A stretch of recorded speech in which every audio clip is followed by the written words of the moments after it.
shartnoma tuzilgan bo'lsa firibgarlik bo'lmay qoladi degan noto'g'ri tushuncha bor odamlarda. Do'stlar, shartnoma tuzilmaganligini ko'p ham ahamiyatga ega emas. Nega? Xo'p, masalan, aynan jinoyat sodir etildi, masalan, firibgarlik bo'yicha aldov natijasida mol-mulk olinyaptimi? Tamom, bu firibgarlik. Shartnoma bilan qilinayotgan bo'lsa ham ahamiyati yo'q. Masalan, ba'zi bir konsalting firmalarni ko'rib qolamiz. Misol uchun, chet elga men ishga jo'nataman deyish mumkin.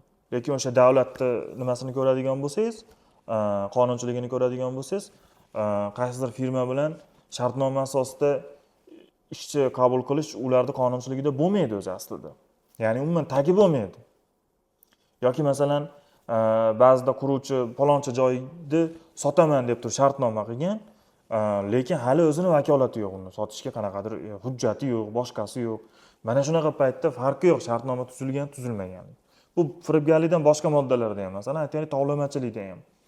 O'rtada shartnoma tuzilgan, tuzishga majbur qilib qo'rqitgan, endi shantajga o'xshatib, qo'rqitgan shartnoma tuzilgan o'rtada.